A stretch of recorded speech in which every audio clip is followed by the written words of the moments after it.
It's Wisconsin Today. I'm Kate Archer-Kent. And I'm Rob Farrett. As Wisconsin gears up for budget season, state lawmakers and the Evers administration have a lot in the works this week. The Democratic governor and Republican leaders say they're having productive talks on possible tax cuts. Republicans are advancing legislation to change the state's unemployment compensation system, and they're criticizing state agencies in the UW system after audits of diversity, equity, and inclusion programs. Two WPR reporters join us now to help us keep up. Rich Kramer is following these issues as a WPR reporter based in Eau Claire. Rich, welcome back to the show. Thanks for having me. And Sean Johnson is WPR's Capitol Bureau Chief. Sean, thanks for joining us again. Thanks for having me. Let's start with these unemployment benefit changes. Republicans in the Assembly working on this. What changes are they proposing? You've got kind of a wholesale reworking of Wisconsin's unemployment system if the changes were all to be accepted. So you got a bunch of bills. One would, for example, make a person have direct contact with potential employers while they collect unemployment insurance. So that'd be an expansion of a current requirement that a person regularly look for work while receiving payments. It would also let people be removed from eligibility for unemployment if they don't follow recommendations from the state. Another bill would tighten the definition of workplace misconduct. So it could include stuff like unintentional misconduct, absenteeism, violating an employer's social media policy. People who get fired for misconduct can't receive unemployment benefits.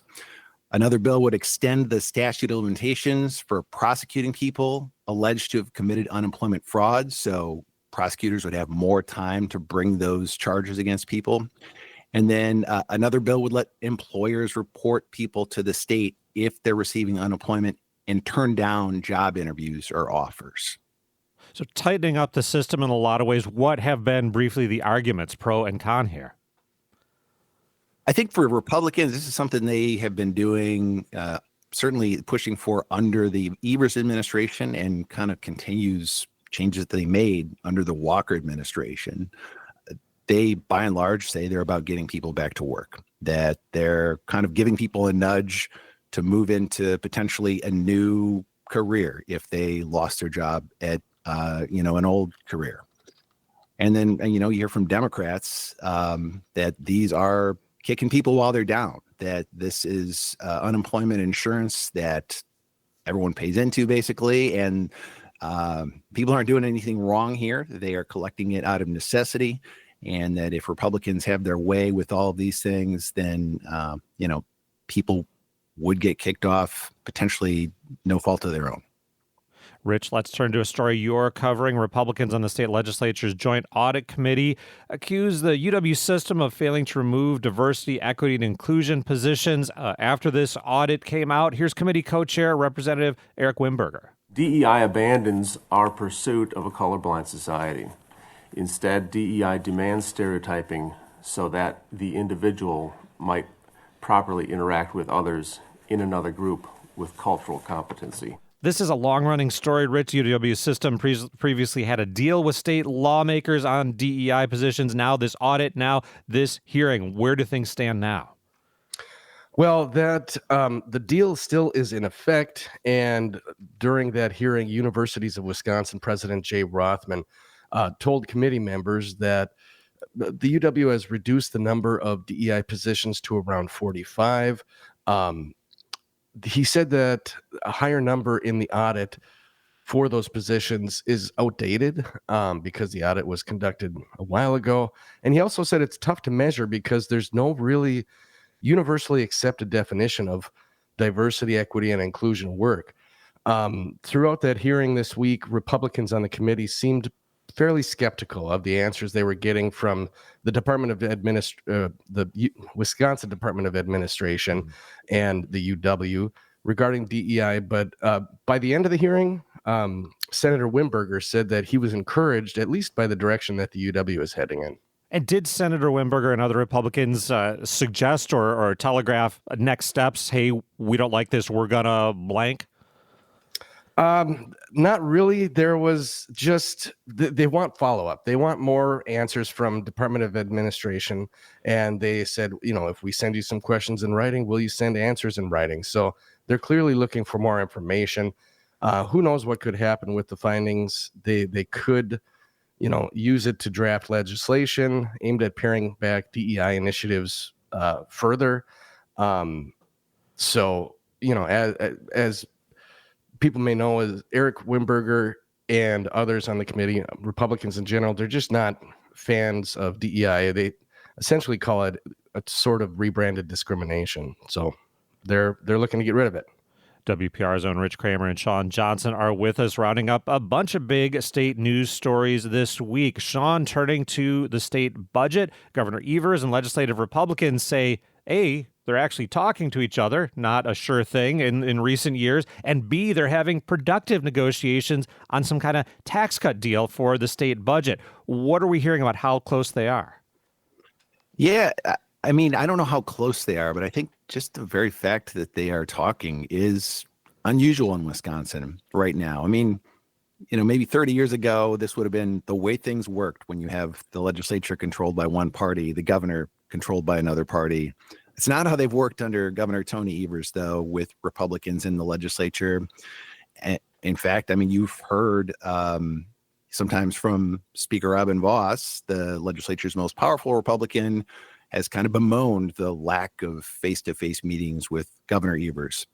So it sounds like what we know is that they feel like this is a real offer to reach out and talk, that this is not just a for-show negotiation, where the governor says, come to my office, and then they make a big show of it, but nothing happens. It sounds real based on what people are saying.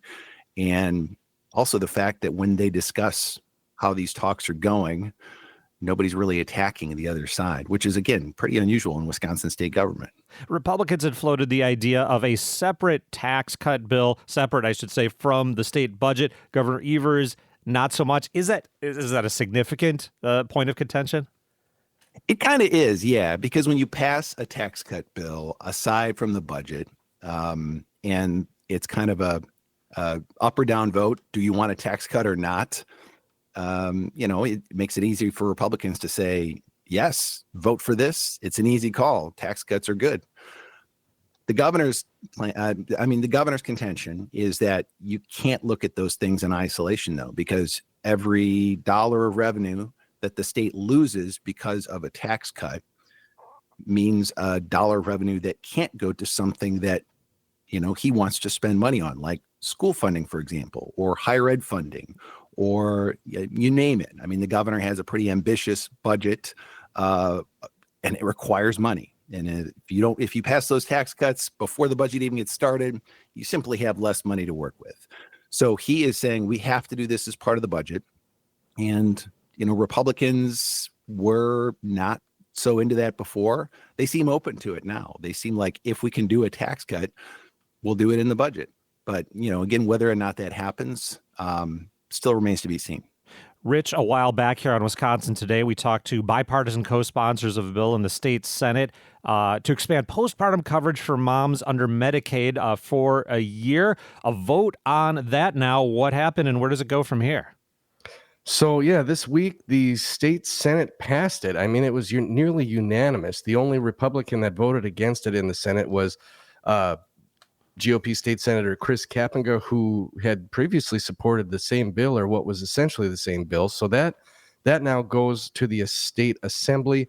And for me, someone who's relatively new to covering state politics, not quite a veteran like Sean Johnson, it was pretty rare. It seemed rare to me to see almost a unanimous vote for something like a Medicaid extension of benefits. The tricky thing, the sponsor said, was in the Assembly Speaker Robin Vos doesn't like this bill. I want to give a listen to when I talked to Senator Patrick Snyder, Republican. He said, hey, this could have political consequences for him and some others if it doesn't end up passing. Some of us have very competitive districts. And this is something that I think is an 80-20 type situation as far as favorability. I think, and I even campaigned on this. So if this doesn't go through, I break a campaign promise it's going to be very hard to run again and try to explain to my constituents why this failed. Rich, as this thing passed, were you getting a sense that especially Republican senators in favor of this were casting an eye toward the Assembly chamber and what Robin Vos is going to do about it? Yeah, they said it out loud. They said it point blank. So Senate President, Republican Mary Felskowski, basically said, sometimes it takes 2 sessions, 3 sessions, 4 sessions to get a bill passed, but we'll get the Assembly there. So that's clearly what they've got an eye on. So whether he gets behind it, I don't know. Vos did say this week that he opposes the expansion, but he also said he has to talk with his fellow Republicans in the GOP caucus about it. So in theory, he could vote against it, and there could be enough GOP votes for the bill to pass the Assembly.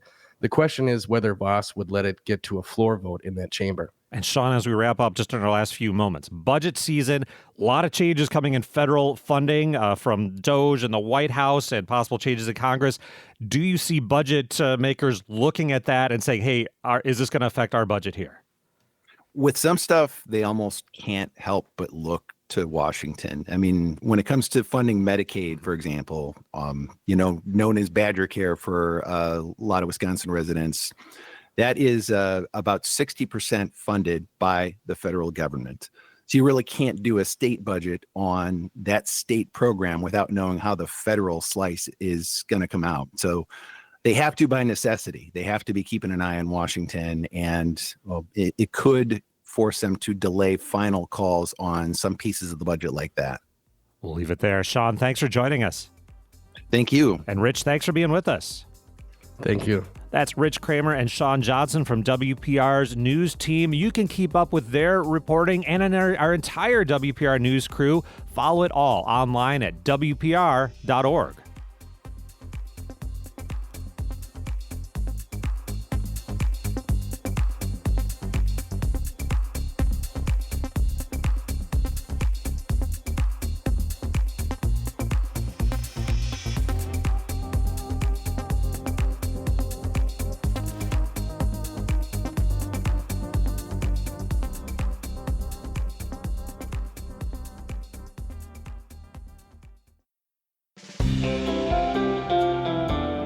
Coming up on Wisconsin Today, new tariffs on cars are expected to drive up the prices on used ones as well. A Wisconsin used car dealership talks about their strategy. We're not going to go out and buy cars that have been obviously affected by tariffs. We don't want to pass the costs along to consumers.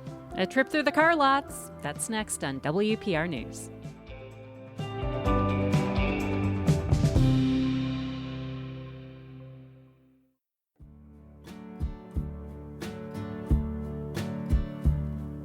It's Wisconsin Today. I'm Kate Archer-Kent. And I'm Rob Farrett. The Fond du Lac organization called Walleyes for Tomorrow funds habitat projects around the state to improve water quality and promote selective harvesting. Now, anglers can head out to the Green Bay tributaries to fish for $100. That is, if you can catch and release a tagged walleye. Wisconsin Today producer Courtney Everett spoke with the chairman of its board, Mike Arrowwood, to learn more.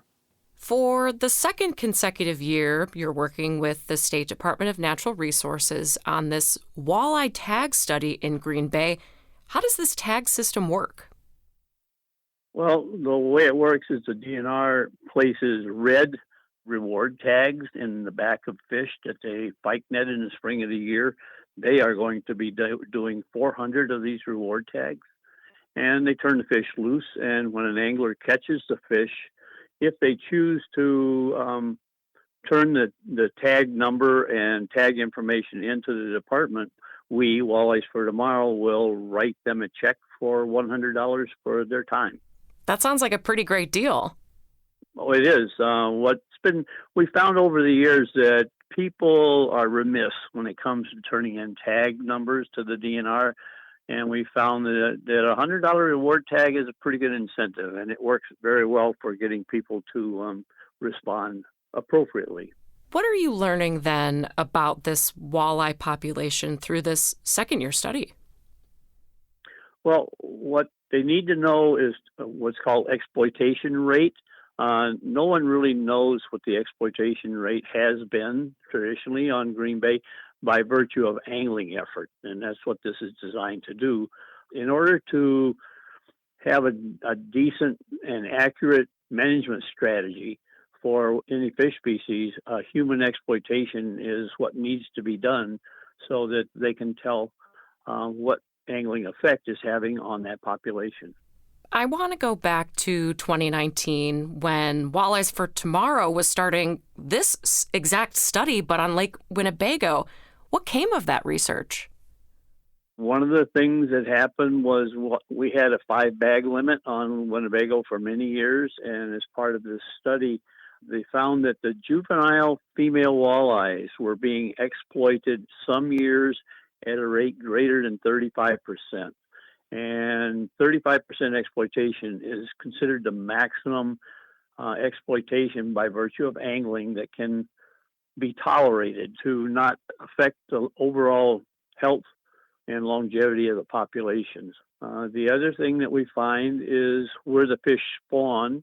Now that, there's always been discussions about where Winnebago fish spawn and the percentages that spawn wherever. So what they found is less than 10% of the fish spawn actually in Lake Winnebago, and the majority of them run up the Wolf River to spawn.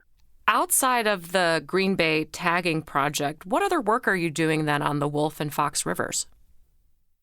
The efforts on the Fox River and the Wolf River are continuing as far as monitoring the fish population. There's a series of receivers that were put in actually for sturgeon tracking, and every year as some of the fish that have the radio tags in them go past these, they are monitored. We do bank cuts, which are cuts in the riverbank on the upper side of a normally seasonally dry marsh to facilitate water flow. Looking ahead, what type of regulations does Wisconsin need to further protect walleye in the coming years?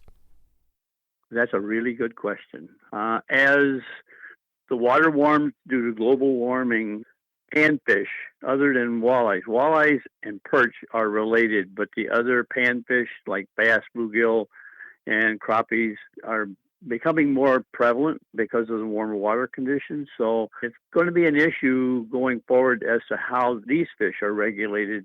Right now, many of the historically naturally reproducing lakes in Wisconsin are no longer naturally reproducing. They need to be stocked to maintain walleye populations. So we don't know, actually, what's going to happen in the next 20 years.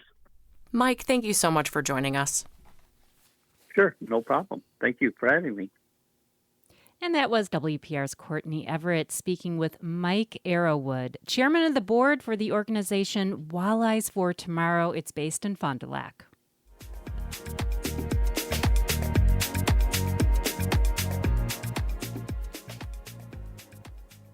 President Trump's 25% tariff on all cars made outside the U.S. went into effect earlier this month. Some economists say this move will increase the cost of cars by thousands of dollars, reduce sales, and disrupt the industry's global supply chain. Car makers are responding to the tariffs on their own terms. South Korean manufacturer Hyundai is running this message in an ad. And right now, when affordability matters most, Hyundai is committed to keeping our prices the same, with no increase to MSRP. Regardless of Hyundai's intentions, there could be dealer markups to the manufacturer's suggested retail price, or MSRP. So given the level of economic uncertainty, is it time to put the brakes on buying a vehicle or try to take advantage of tariff-free pricing before inventories run dry? We're getting a view on the used car market with Craig Blevins, General Sales Manager of Shep Motors, which has locations in Madison and Middleton. Craig, welcome to Wisconsin Today. Well, thanks for inviting us. We're seeing this consumer guidance that says now is a great time to buy a used car. What is the activity like at your car lots? Well, it's pretty brisk. It's picked up quite a bit since the weather has changed for the better. And we have been advertising quite a lot. So the pace is good. A lot of traffic, a lot of people out shopping and looking. What are you advertising? We're advertising automobiles and trucks, late model vehicles that have very, very competitive pricing models. So I think what people are seeing when they look at our website or find us on other websites, that our pricing is very competitive. We do sell a lot of vehicles out of state and deliver cars to all 50 states. We've even delivered cars to Europe. And the reason for that is our pricing. Well, you mentioned weather is good. People are coming in, but there are the tariff clouds on the horizon. What impact do you think these tariffs will have on your industry? Now, dealers, new car dealers, and it's only going to affect new car dealers on those Canadian, Mexico produced cars. It will affect used car prices as those inventories of pre-tariff vehicles disappear off the new car lots. And we had this supply chain issue not that long ago, and I know that new car dealers' inventories are still not great. So they're starting with fewer cars than they typically have in stock. And as those cars are sold and delivered, new cars that come in with the new tariffs are going to be increased in price anywhere from $5,000 to $10,000. And what's going to happen is those cars are going to, those costs rather, are going to be passed along to the consumers, because I just don't think the manufacturers can absorb the costs. So when you don't have enough used cars on your lots, what do you do? What impact is it to you as a dealer? Well, what we do is, because we're an independent, we can change course overnight. We acquire inventory, and we saw this coming. This wasn't introduced last week. This has been coming, and we realized that. So January and February, in anticipation of these tariffs, we went out and we acquired a lot of very nice vehicles pre-tariff pricing. So we're setting in a very good position right now with inventories, both cars and trucks. But eventually that inventory will dwindle. Eventually these tariffs will hit consumers' pocketbooks. What might it look like this summer? Well, it's anybody's guess. Nobody really knows. Parts, I know that the tariffs not only apply to the vehicles themselves, but parts as well. So this summer, when we acquire vehicles, we do so through trade-ins, which the tariffs won't affect those at all. And if we do go out and acquire vehicles from private parties, we have a lot. We've been doing this for a long time. We've been in business since 1979, and we've established some very good wholesale connections. And we're not going to go out and buy cars that have been obviously affected by tariffs. We don't want to pass the cost along to consumers. We want to be able to sell the cars for, as cheaply as we can. We're not a community service. We're entitled to make a profit, but we don't want to go out and pay $5,000 or $10,000 more for a vehicle just to have it if it's been affected by tariff pricing. So we can avoid those vehicles with strategic buys. Craig, let me ask you this. How does this moment compare to the changes you saw in inventory when the COVID-19 pandemic set in? Well, I think inventories of new vehicles were everyone knows that new car lots were empty. There were very, very few new cars. New car dealers do have cars on their lot. They have vehicle inventory. I think the last thing I read, I think yesterday, Toyota has a 38-day supply of new inventory, 38-day supply nationwide, and that's not a lot of vehicles. And that inventory could be gone in a matter of a month. If it's 38 days based on sales numbers, those cars that are going to come from Mexico and that are produced in Mexico and Canada are going to have higher pricing because of the tariffs. And those tariffs could be $5,000 to $10,000 increase in price. That's a lot of money. How many days is your supply right now, may I ask? Well, we probably have a good 60 to 90-day supply, depending on what happens in the next month. In May, we have a big, we always have, I think we're on our 24th or 30th Memorial Day sale, and we just really have a big 2-day sale, and we can sell easily 100 cars in those 2 days. So depending on that, how that goes, I would say we have a good 60 to 90-day supply. But again, we'll replenish those inventories as the vehicles are sold. We know what our core product is, and we can base our buying decisions on what we acquire based on what is selling. And because we're an independent, we can make changes very quickly.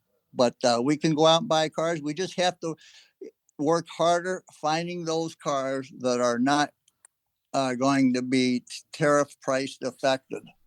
Where might they be? Where do you go? You have established relationships, but will you have to look elsewhere? Well, we're gonna do our best to avoid vehicles coming out of Canada.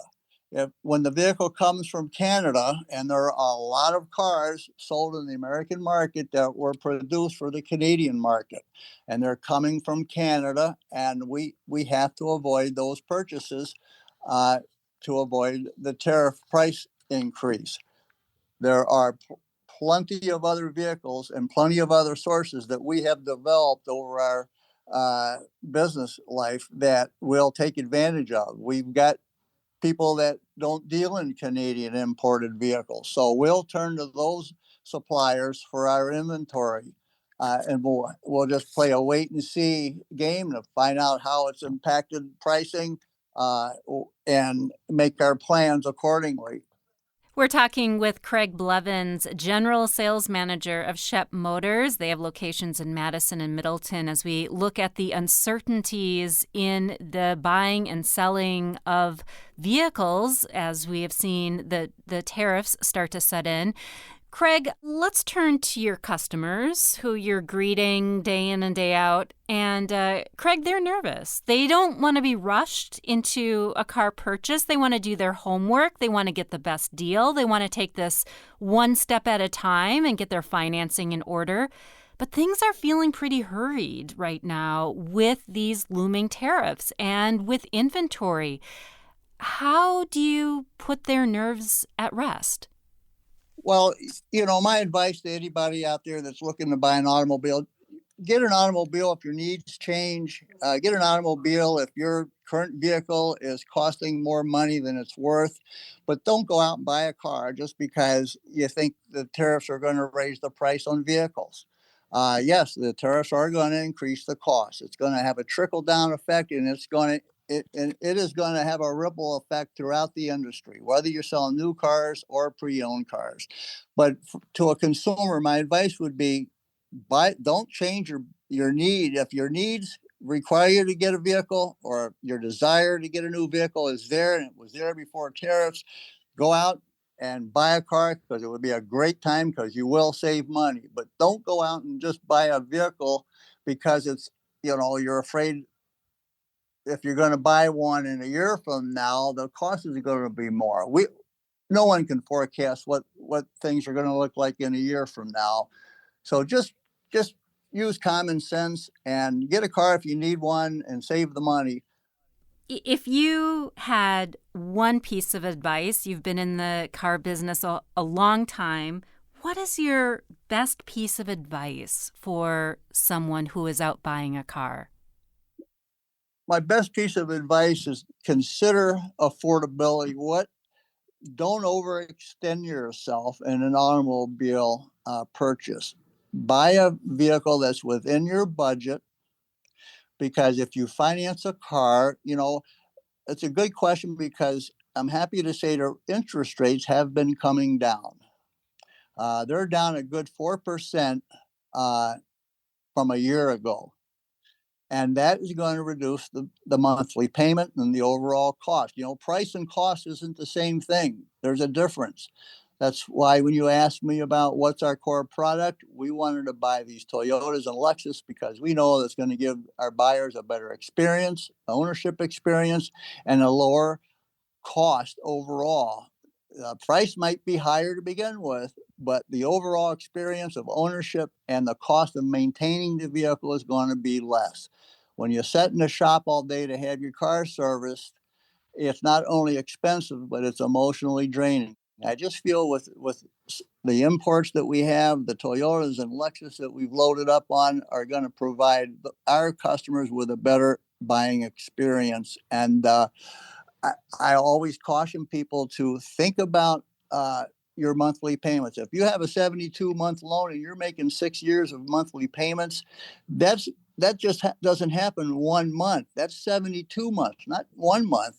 So just keep that in mind. Buy a car within your budget, and don't overextend yourself with a high monthly payment that is going to make it difficult for you to handle all your other obligations that might come along. Just think it over. We're not here to put people behind the 8 ball. We're here to help people buy the right car, and that's the most important thing about car shopping. Find the right car.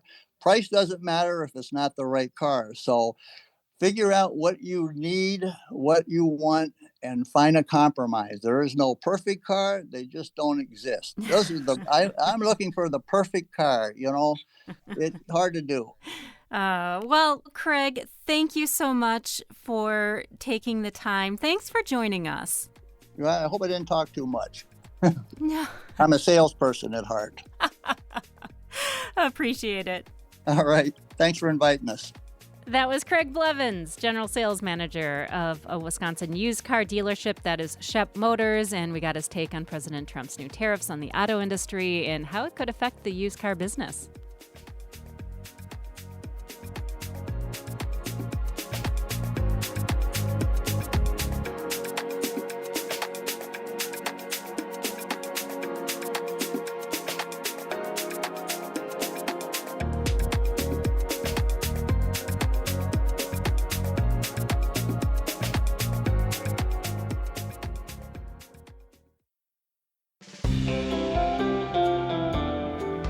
Coming up, a new biography tells the story of Wisconsin scientist Carl Paul Link and his discovery of a life-saving medication still used by millions of people. He devoted his life to research at the university. It led to one of the great medical breakthroughs of the 20th century. That's next here on WPR News.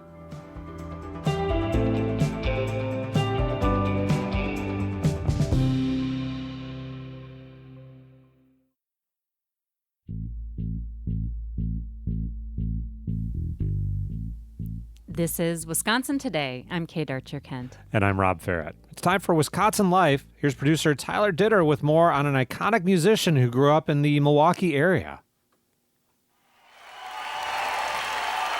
Hi, I got a tape I want to play. The movie Stop Making Sense has been hailed as one of the greatest concert films of all time.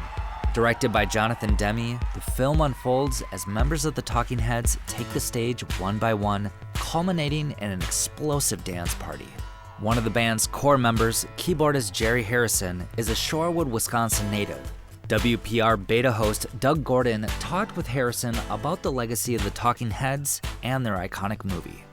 To begin with, when I joined the band, one of the biggest things I tried to do was to reinforce what they were already doing. I thought that what they were doing was already brilliant and wonderful. And so I just wanted to make it, say, a little stronger, a little fuller. There were places where having another instrument could help, sometimes smooth transitions between different sections of the song. I think that when I joined the band, there was an element of, I think we could keep this, but we could also, if someone's listening along, they're going to keep dancing by maybe the part that I'm adding in. Let's fast forward to 1983. Talking Heads are touring to promote their 5th studio album, Speaking in Tongues. And then the band decides to shoot a concert film over the course of 3 nights at the Pantages Theater in Hollywood. Having the brilliance of Jordan Cronowith as the DP, he spent a lot of time realizing that I can deal with dynamic range that the camera can't. And so sometimes it was dimming some of the brighter lights and bringing up some of the dimmer lights to get the right balance so that it actually was a lot closer to translating into what your eye actually was seeing. And then I think what Jonathan did is he understood that there was a built-in narrative to the film. And he kind of came to us and said, I want to film this. And we thought, well, this is really great. We have somebody who has experience as a commercial film director. But we just loved his enthusiasm, and it was obvious he was really a music lover. And if you go to his other films, he always gives the music a chance to be loud in his film. If he's going to bother to have a song in the film, he really uses it as more than the background of the scenes, but as closer to the foreground, as setting the stage and the fabric of the scene.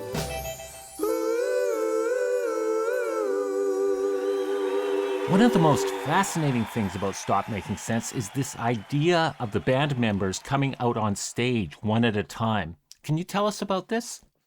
So we started that tour, the four of us came out and played, and then we said, we're not the same as we used to be, and everybody else came out. So this sense that we went from simpler to complex was already there. And then David said, like, how far can we take this? Can we build the stage?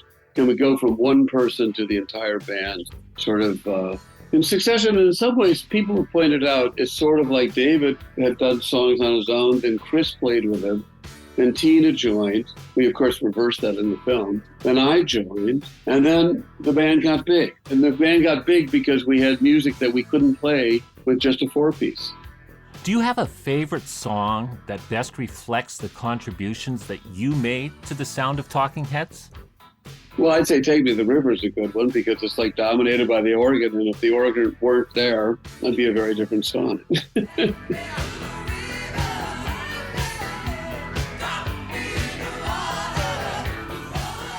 The New Yorker film critic Richard Brody says that Stop Making Sense is the rare concert movie that is itself a work of art. What do you think of that? Well, I think the fact that we conceived it, and David gets the lion's share of the credit, as a visual and narrative and staging experience along with the music. It was a complete artistic statement.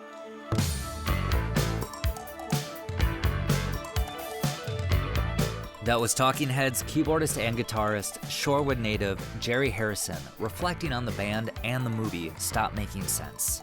Wisconsin Life is a co-production of Wisconsin Public Radio and PBS Wisconsin in partnership with Wisconsin Humanities. Additional support comes from Lowell and Mary Peterson of Appleton. I'm Tyler Ditter.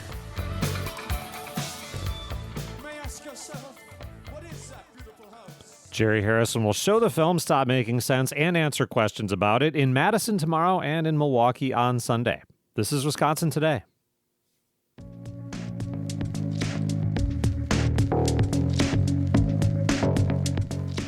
Warfarin is a blood-thinning medication with millions of prescriptions every year in the U.S., and it was invented by a team led by a UW-Madison researcher, Carl Paul Link. The same compound in the medicine is also used as a rat poison, leaving a fascinating legacy for the man who helped discover it. And it all started on a cold February day when a farmer showed up on the UW-Madison campus with a dead cow. Journalist and author Doug Moe shares the story in a new biography. It's called Saving Hearts and Killing Rats, Carl Paul Link and the Discovery of Warfarin.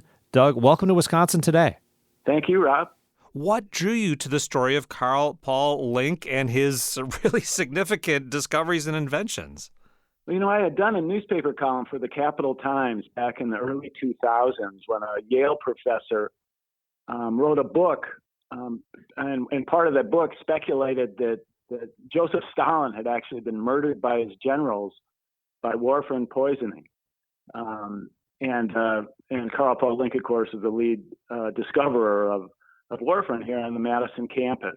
So I had Link on the mind and warfarin when Carl's son, Tom Link, who's a Madison resident, approached me, and now we're back, 15 years ago or so, about maybe doing a book on his dad. You know, his dad, Carl Paul Link, was a famous biochemist, very colorful individual as well. I was writing my newspaper column at the time, though, and deferred. But then in 2015, when I was invited not to return to the newspaper business, I took Tom up on it. And so it's been in the works for quite a while. We had a setback with the pandemic because Link's excellent archive here at UW was closed. And so we just did complete it. But yeah, Link, one of the most colorful Madisonians that, in 50 years of journalism here that I've ever encountered. I wish I had met him. We'll dig into his colorful personality in just a bit. I want to get into the road to this discovery. Now, warfarin, what I was looking, 2 million people in the United States still taking this medication, others derived from it. Also a commonly used rat poison. The discovery starts amazing. He's on the UW campus. A farmer comes from a long way away. Pick up the story from there. Yeah, a young farmer named Ed Carlson from St. Croix County comes down on a bitterly cold Saturday morning in February of 1933. And he's looking for the Ag Experiment Station, which is closed. It's a Saturday. Somehow finds his way to the Ag Building, which is now Biochem. And Carl Paul Link is there, even though it's the weekend. And Carlson has with him a dead cow, a bucket of cow's blood, and a batch of sweet clover hay. And he explains that his cows have been dying, hemorrhaging. If they bump up against barbed wire and start bleeding, the blood won't stop. He's just beside himself. He's lost several cows. And a veterinarian had said it might be something in the feed, but very vague. And Link, who was a carbohydrate chemist and starting at what was projected as a great career in that field, really took on this farmer's cause, and something really clicked with this visit. And for the next 6-7 years, Carl and his grad students in the lab worked on that sweet clover hay to find out what it was in that made the cow's blood not coagulate. They did like 10,000 blood coagulation tests, I found in my research. And eventually they were able to isolate what it was as coumarin in the hay that caused their blood not to coagulate. And Lincoln and his team then were able to reproduce that synthetically and came up with a blood thinner called dicumarol, which ended up being kind of a precursor, not quite as effective anticoagulant as warfarin. Now, take us down the road. We've got this initial discovery of this anticoagulant that is medically useful, right, for treating blood clots, people having strokes or heart attacks, given this medication. We end up with this more effective medication, warfarin, that's also a rat poison. Connect the dots. How did they get there to those two radically different uses from that initial discovery? Sure. Well, you have to jump to the late 40s or circa 1950 or so. And a young service guy who was suffering depression stumbled into a military hospital out east and was not doing well. And it turned out he had attempted suicide by ingesting large amounts of the rat poison warfarin. And a light bulb kind of clicked on here in Madison for Carl Paul Link. And he thought, well, maybe there would be a way if warfarin isn't lethal, at least in the amounts that this individual took. Maybe there's a way to tweak it a bit, and it can be a better human anticoagulant than dicumarol. And indeed, that's what happened. They came up with a water-soluble sodium salt derivative of warfarin. They called it warfarin sodium. And eventually that became one of the world's, and still, as you say, still exists as one of the great human anticoagulants. We're talking to Doug Moe about his new book, Saving Hearts and Killing Rats, Carl Paul Link and the Discovery of Warfarin. Let's meet Carl now as a person. Immigrant family, German immigrant family in Indiana. Not a wealthy family, as I'm reading your book, Doug. What put him in this position in Wisconsin where he was poised to make such amazing discoveries? Well, he never definitively said what brought him to Madison, although his parents were great fans of Robert La Follette.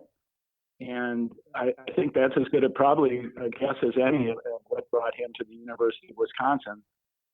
He originally thought he would go to medical school, but as you say, he lacked funds. So he ended up becoming a scientist. And, when you say meet him, it's amazing how his personality, how colorful he was. There was a Madison newspaper writer named John Newhouse, very good feature writer for the State Journal. And he became sort of a Boswell to Link. And there's one particular quote that I love of Newhouse on Link, kind of describing him. And he says, he's a world famous scientist, but here in Madison, we're used to seeing him needing a haircut, needing a shoe shine, driving a beat up station wagon, and getting into fascinating brawls with eminently respectable persons who have impeccable haircuts and well polished shoes. But yeah, he loved to mix it up in a lot of ways. And interesting, you hear different stories. In many cases, Carl Paul Link being very generous with the grad students, the assistants, the staff he worked with in sharing credit.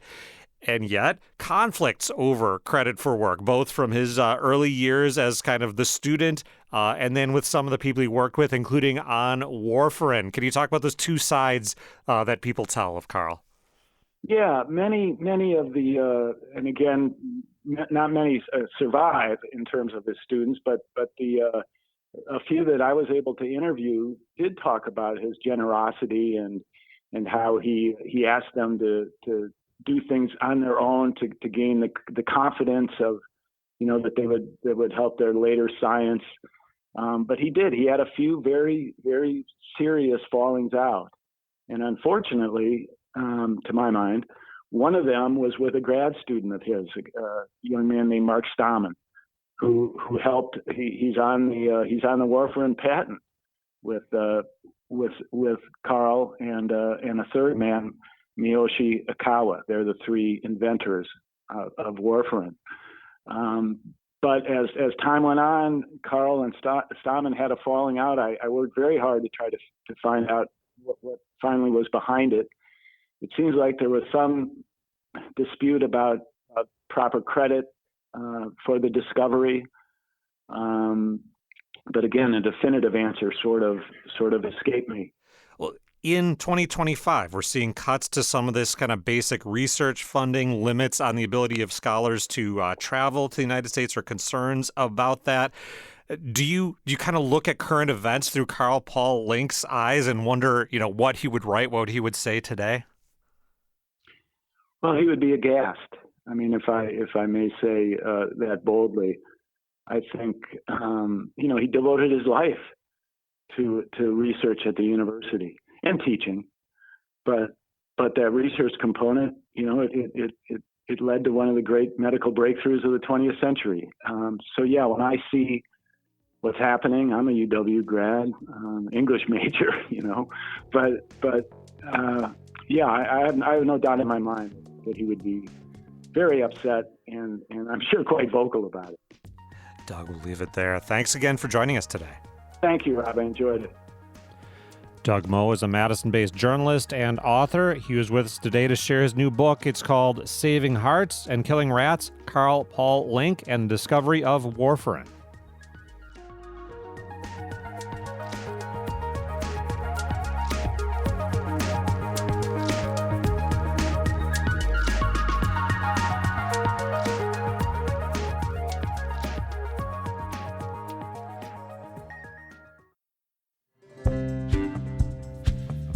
So I was stationed on the couch last night watching the NFL draft, mainly to soak in all the positive vibes coming from Green Bay. And every time a commentator said something nice, I was like, yes, Green Bay, you made this.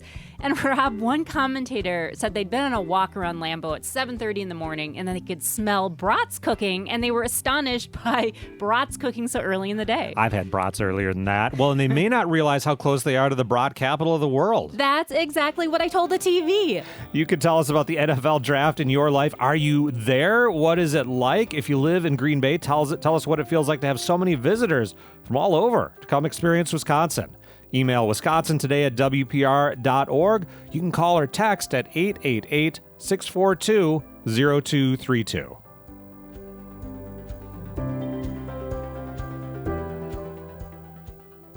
Wisconsin Today producers include Royce Podeswa, Avery Lee Rogers, and Lauren Cox. Our technical directors are Sarah Hopeful and Tyler Ditter. Our managing producer is Tim Peterson, and Dean Knetter is executive producer. Learn more about us at wpr.org/Wisconsin Today. I'm Kate Archer-Kent. And I'm Rob Farratt. You're listening to WPR News.